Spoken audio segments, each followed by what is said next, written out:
Hi.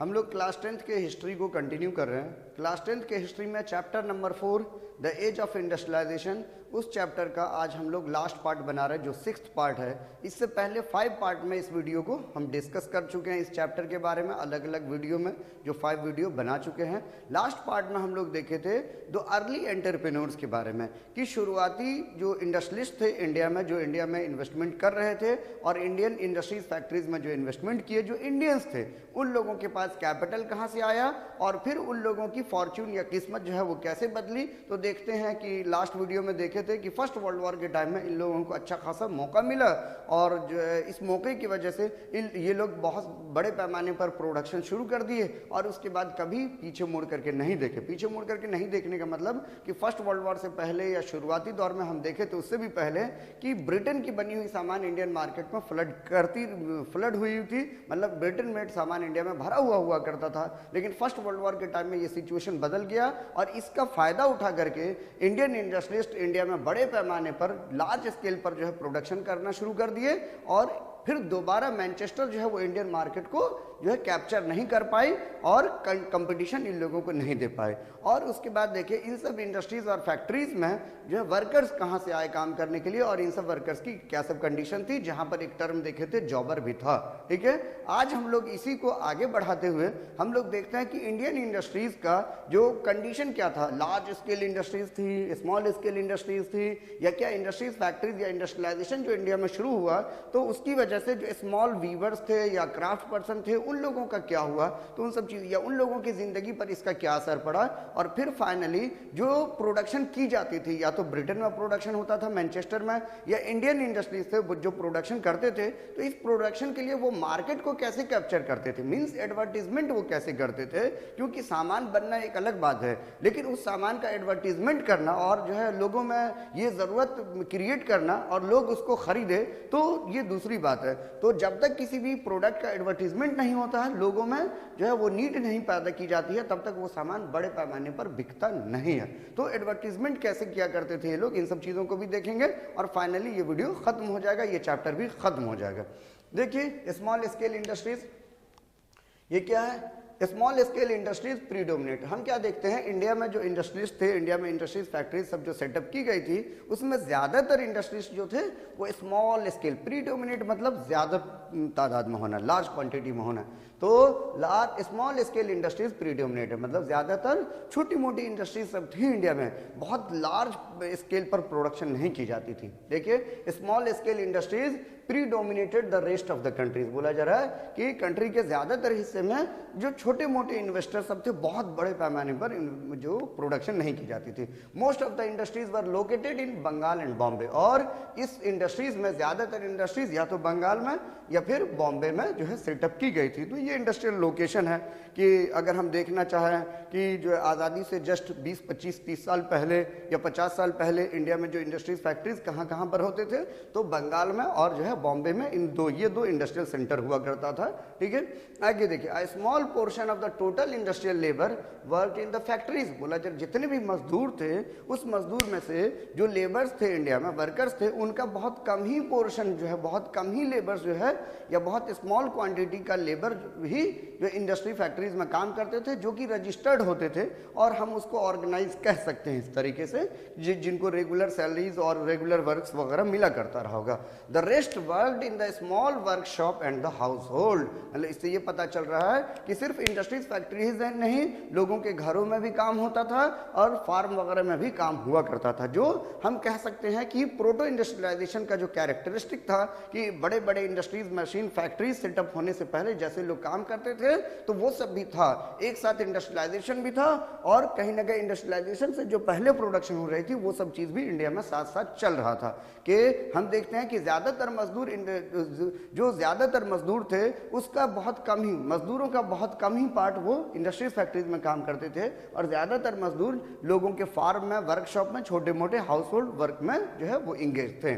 Handicraft production expanded in the 20th centuries. बोला जा रहा है कि हैंडीक्राफ्ट प्रोडक्शन भी, हाथों की जो प्रोडक्शन होती है, जो हाथों से बहुत सारे सामान जो बनाए जाते हैं उसको हैंडीक्राफ्ट प्रोडक्शन कहते हैं। तो बोला जा रहा है 20th सेंचुरीज में हैंडीक्राफ्ट प्रोडक्शन भी बढ़ी। It was due to the technological changes which help them improve their production.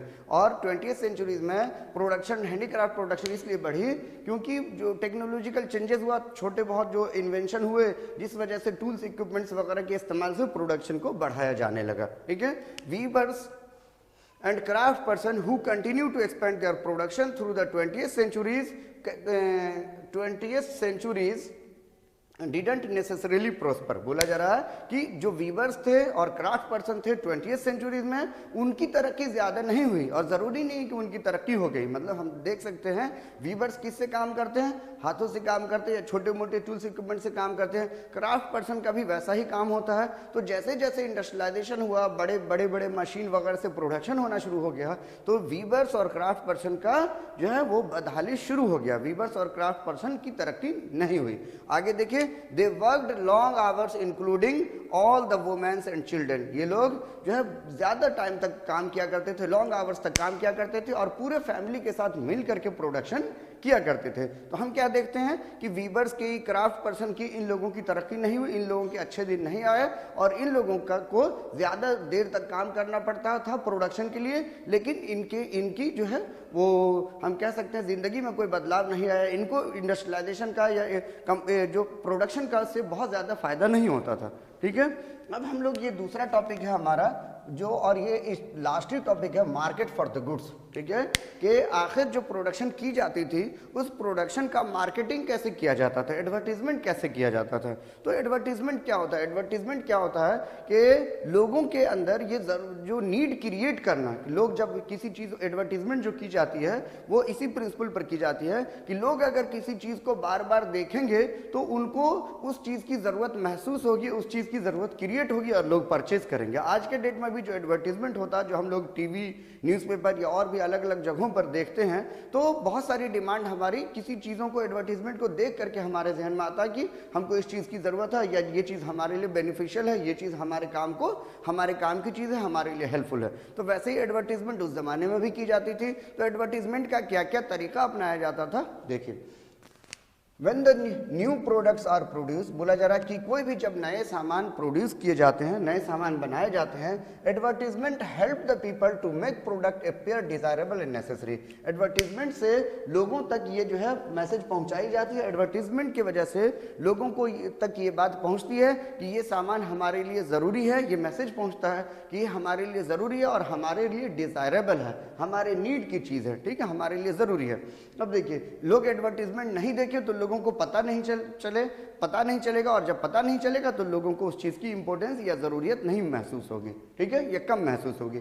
आगे देखिए, it try to shape the mind of the people and create need. बोला जा एडवर्टीजमेंट क्या करता है, लोगों के जहन को बदलता है। लोगों के जहन को बदलने के साथ साथ लोगों के जहन में उस चीज़ के नीड को लेकर के पैदा करता है, उस चीज़ की नीड को पैदा करता है। लोगों को लगता है कि हम ये चीज़ हमारे लिए ज़रूरी है, ये हमारे लिए काम की चीज़ है। ठीक है, आगे देखिए, When the Manchester industrialist begins cloth in India, they put label on the cloth। बोला जा रहा है कि जब मैनचेस्टर कहते हैं कि लंदन में ब्रिटेन में एक शहर है मैनचेस्टर, जो कि कपड़े की प्रोडक्शन के लिए बहुत फेमस है।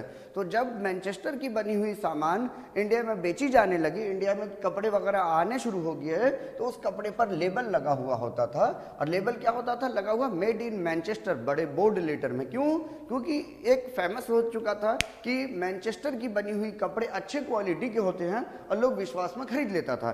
आज के डेट में भी हमारे साथ होता है कि कोई अच्छी ब्रांड जिस पर हमको भरोसा है तो ब्रांड नेम देखते हैं और उस पर आसानी से भरोसा कर लेते हैं। हम कपड़ा चेक नहीं करते हैं या किसी चीज़ की क्वालिटी को चेक नहीं करते हैं। ठीक है, तो एक ब्रांड धीरे धीरे ये होने लगा। तो देखिए क्या है, when the Manchester industries began selling cloth in India, they put label on the cloth. When the buyer saw, जब बायर ये देखते थे मेड इन मैनचेस्टर, जब बायर ये देखते थे कि मेड इन मैनचेस्टर लिखा हुआ है, they felt confident to buy the cloth. उनको लगता था कि भाई मैनचेस्टर में बनी हुई है, अच्छी क्वालिटी की होगी, और वो आसानी से उसको परचेज कर लेते थे और बिना हेजिटेशन के परचेज करते थे।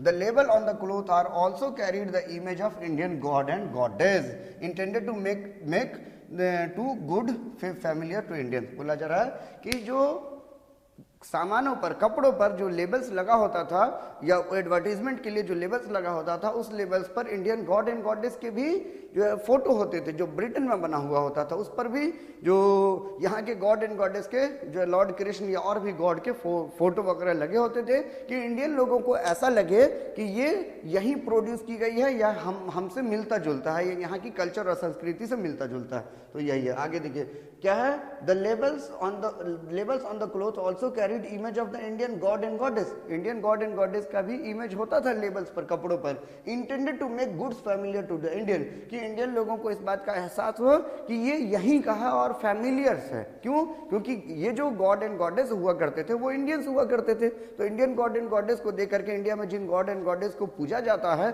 तो लोग इससे फैमिलियर समझते थे और परचेज किया करते थे।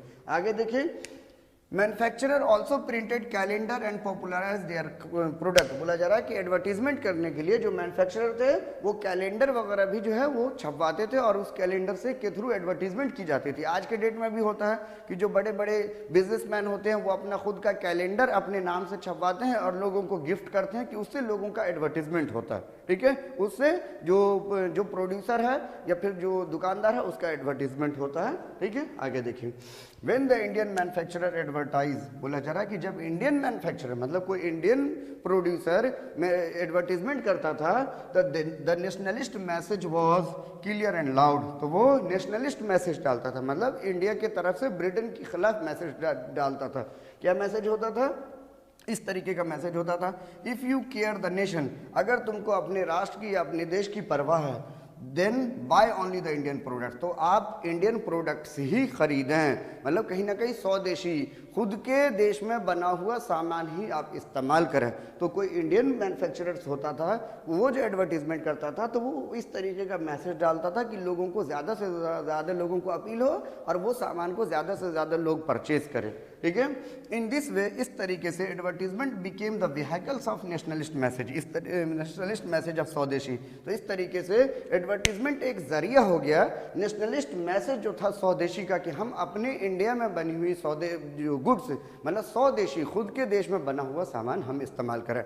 यहाँ से इस पार्ट से मार्केट फॉर गुड्स से आपको क्वेश्चन आता है और अच्छा क्वेश्चन आता है कि व्हाट वर द मेथड्स, मतलब क्या क्या तरीका हुआ करता था एडवर्टीजमेंट करने का, जो प्रोड्यूसर सामान प्रोड्यूस किया करते थे। क्योंकि ये चैप्टर का नाम ही इंडस्ट्रियलाइजेशन, इंडस्ट्रियलाइजेशन में क्या था? प्रोडक्शन होता है। तो प्रोडक्शन का ही पार्ट है कि मार्केट में इस सामान को बेचना। जब तक ये मार्केट में बिकेगा नहीं तब तक प्रोड्यूसर प्रोडक्शन नहीं करेगा। तो यहाँ से क्वेश्चन आता है कि आखिर क्या क्या तरीका होता था या किन किन तरीके से मैन्युफैक्चरर्स एडवर्टीजमेंट किया करते थे ज़्यादा से ज़्यादा बायर को कैप्चर करने के लिए, या ज़्यादा से ज़्यादा मार्केट को कैप्चर करने के लिए, या ज़्यादा से ज़्यादा अपने सामान को बेचने के लिए। तो आप लोग याद रखिएगा ये सब तरीका हुआ करता था और इतना सारा आपको उसमें लिखना है। इसी के साथ ये चैप्टर कंप्लीट होता है। इस चैप्टर पर हम लोग एक रिवीजन वीडियो बनाएंगे और इस चैप्टर से रिलेटेड जो इंपॉर्टेंट क्वेश्चन होंगे, जो प्रीवियस ईयर में पूछे गए होंगे, या और भी जो एक्सपेक्टेड क्वेश्चन होते हैं, उन सब चीज़ों को एक अलग से वीडियो बनाएंगे जो इंपॉर्टेंट क्वेश्चन आंसर नाम से टाइटल होगा उस वीडियो का। आप लोग देखिए, आपको अगर हेल्पफुल लग रहा है तो आप अपने दोस्तों को या जो आपके साथी हैं जो बोर्ड्स वगैरह में एग्जाम दे रहे हैं, आप उसको भी शेयर कीजिए, लाइक कीजिए, सब्सक्राइब कीजिए। Thank you.